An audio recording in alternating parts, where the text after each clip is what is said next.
যখন ভার্সিটির ফার্স্ট ইয়ারে পড়ি তখন থেকে সাইফুরসের পান্থপথ এবং মৌচাক ব্রাঞ্চের আমি সব থেকে জনপ্রিয় টিচারদের একজন। আমি যখন ফার্স্ট ইয়ারে পড়ি তখন ভার্সিটি এডমিশনের জন্য একটা ইংলিশ বই লিখছিলাম, চান্স প্লাস। 5 বছরে রেকর্ড পরিমাণ বিক্রি হয়েছে বইটা। আমি ওই ফার্স্ট ইয়ারের একটা ছেলে, এত রেভিনিউ পাইছি, মানে আমার বোন সেই টাকা নিয়ে আমার জন্য ঢাকার আশেপাশে একটা জমি কিনে ফেলছে। এই কথাটা এই জন্য বললাম, এই গণ অভ্যুত্থানের পরে আমার ইনকাম কমে গেছে। আমি একদিন ক্লাস নিলে ইনশাল্লাহ 10,000 টাকার চেয়ে বেশি পাইতাম 5টা ক্লাস।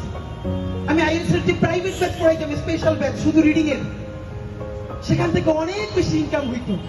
আমি গত 10 বছরে বাংলাদেশের অনেক কর্পোরেট প্রতিষ্ঠানে ইংলিশ ল্যাঙ্গুয়েজ ট্রেনিং করাই, ফনেটিক্স এন্ড প্রেজেন্টেশনের ওয়ার্কশপ করাই। বাংলাদেশে এবং বিদেশে হাজার হাজার শিক্ষার্থী আছে আমার, যাদেরকে গত 10 বছর ধরে আমি ট্রেন আপ করাইছি। এই কথাটা এই জন্য বললাম, পয়সা দিয়ে কেনার ক্যাপাসিটি আমার এই জন্য কারণ নাই। আল্লাহর অসীম রহমতে আমার পরিবারকে আল্লাহ ছোট লোক বানান না এবং গরিব বানান না। আমি গরিবটাকে বৈষম্যগুলো করতে বলছি না। আল্লাহ রাসূল নিজে পর্যন্ত চরম দারিদ্র থেকে মুক্তি চেয়েছেন।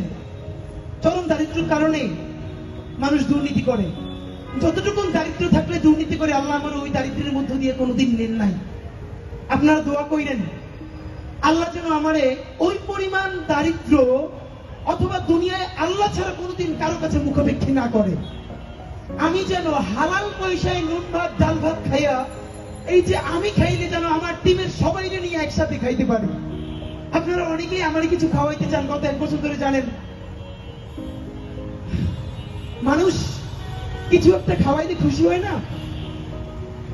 আমি ইদানিং মায়েরা, আমাদের বোনেরা সংসারের পর একটু যদি নতুন সংসার করে, ছোট্ট ছোট্ট জিনিস নিয়ে কেমনে সংসার করে তোলে না, এই ফিলিংটা আমার মধ্যে তৈরি হয়েছে। আমরা ইনকিলাব কালচারাল সেন্টার করছি, 30 লক্ষ টাকার বেশি আমাদের ওখানে খরচ হয়েছে।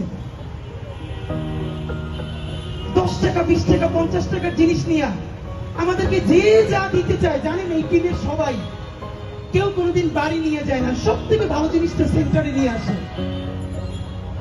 বাবা বাসায় নতুন একটা ফার্নিচার কিনলে ছোট বাচ্চারা যেরকম খুশি হয় না, জানেন আমাদের টিমের পাগল ছেলে মেয়েগুলো কিরকম? আপনি ওদেরকে এক সন্ধ্যা ভালো খাওয়াইতে চাবেন, জীবনে খাওয়াইতে পারবেন না।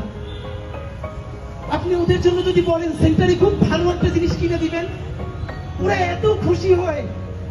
আমার মনে আছে আমি চায়না গেছি পর, ওরা আমার বললো যে একটা ভিজিএ যে সাউন্ড রেকর্ডার, ভালো দাম। আমি বলছি না, এত পয়সা দিয়ে কিনতে পারবো না।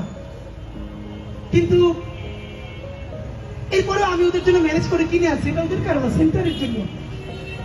আমি আইনে যখন বের করছি, প্রত্যেকটা বাচ্চা মাস্টার্স পাস করছে। এটা দেখে এমন আনন্দ নিতেছে, মনে হয় যেন 2-3 বাচ্চারা একটা নতুন সাইকেল, একটা নতুন গাড়ি পাইলে যেরকম আনন্দে আপ্লুত হয়, ওরা এরকম করতেছে। সুতরাং আমার জানি এই নির্বাচনে জেতাটা না, নির্বাচনে জেতাটা খুবই আমাদের ছোট একটা কাজ। আল্লাহ চাইলে আমরা নতুন রাজনীতি নির্মাণ করে ফেলবো ইনশাআল্লাহ। আল্লাহ চাইলে 56,000 বর্গমাইলের প্রতিটি ইঞ্চিতে ইঞ্চিতে আমরা ইনসাফের রাজনীতি কায়েম করব। কেমনে জনগণের পয়সায় জনগণের রাজনীতি নির্মাণ করতে হয়, সেই মডেল আমরা প্রতিষ্ঠা করবো ইনশাআল্লাহ। আমি আমার টিম যদি মরে যায়, বাংলাদেশে আমাদের এই মডেল এমন ভাবে দাঁড়াবে, নতুন কেউ রাজনীতি করতে হইলে এই মডেলের মধ্যে দিয়ে যাওয়া লাগবে। ভাইরা আমার, যদি আমরা কখনো ভুল করি, খেয়াল রাখবেন।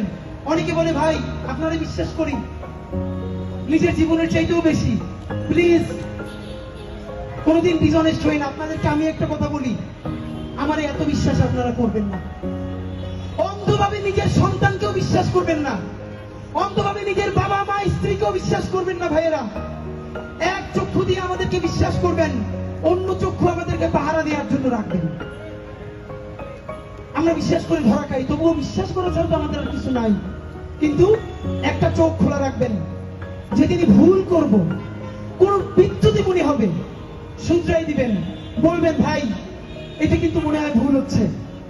আমি, আমরা, আপনারা, বাংলাদেশের সবাই মিলে ইনশাআল্লাহ ঢাকা 8-এর এই রাজনীতিকে বাকি 299টা কনস্টিটিউতে ইনশাআল্লাহ পৌঁছাই দিব। সুতরাং যে নয়া সফর শুরু করলাম, আমাদেরকে কেউ থামাতে পারবে না।